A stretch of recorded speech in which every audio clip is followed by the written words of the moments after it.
That's trumpet 3. But, I mean, that was your palette, really. Yeah. And so to make something really different out of it, we had to process the hell out of it. Just when I was turning 16, I heard Autobahn on the radio. And I was like, oh my God, that's it. That's new, but it's still musical. This is what I think we should be doing. And somehow people think that synthesizers and punk music must have been at odds with each other. But it was a very similar mentality, actually. And, you know, the punk clubs opened up to give regional stages to regional artists. Finally, the music industry, for a couple of years, decentralised in England, away from London.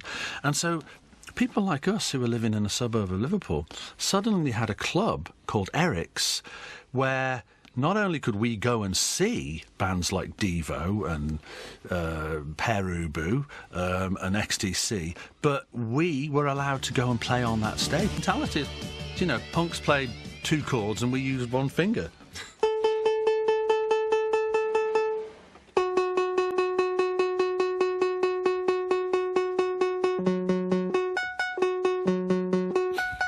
Which is Messages. Now, just to let you in a little secret, Messages was originally written in G. Yeah. So we spent almost all of one day recording this with a thing stuck in here to hold it down, doing this.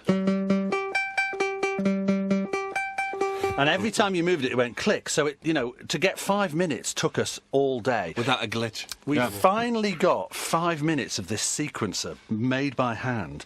Thank God for that. And then Paul goes to play the organ and he's like, Way out of tune. it's not in G. And then we look at the pitch wheel and it's over there. Yeah. So then it was like, okay, screw it. It's in G sharp now. We're not going back to G. Worries me this kind of thing. How you hope to live alone and occupy your waking hours. We're taking sides again. I just went back to understand why you started this again. Essentially, the problem was we were 16 and we wanted to be Kraftwerk, but we had no money. It wasn't until I bought an electric piano for like £20 or something that I could start playing tunes. And then, so the first thing we did on that was actually write electricity with that piano melody. That was the first thing we did with that electric piano. I mean, we wanted to be Kraftwerk, but we just didn't have the technology, which was good in a way, because we weren't just like a poor sort of version of Kraftwerk. No, we Poor were. We were a very poor version of Kraftwerk, yeah. with junk pile equipment. Well, yeah. The ultimate discovery, electric blue for me. Never more to be free. Be left to certainty. Nuclear and HEP. Confused from the sea. Wasted electricity. For 2 years, we sort of slowly started making ambient noises, and then we got this electric piano and then a cheap organ.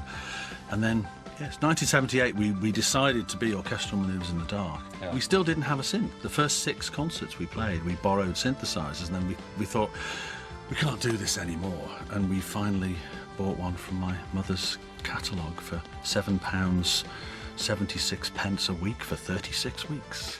Well, it was amazing, really, because he just kind of landed out of the blue. He just landed from another planet or something, because we hadn't heard about him, and all of a sudden he was #1. A lot of people like us in the Human League were like, who the hell is he? Where did he come from? And I didn't realise. Liverpool, I think, had Orchestral Manoeuvres. Sheffield had Human League. It was Fad Gadget. Total envy. Yeah. We were all really pissed off in 1979, yeah. How We'll dare admit it. he have a hit before us?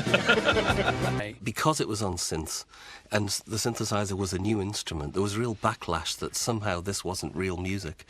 Because it was played on electronic instruments, somehow these machines wrote the songs for you. Get a close-up on this. See if you can find any button on there that says hit single. There isn't one. You have to write it yourself.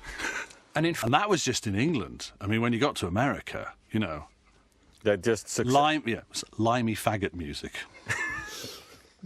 Limey faggot synth music. Analoog en digitaal. En artiesten zullen altijd, zoals Armin van Buuren net al zei...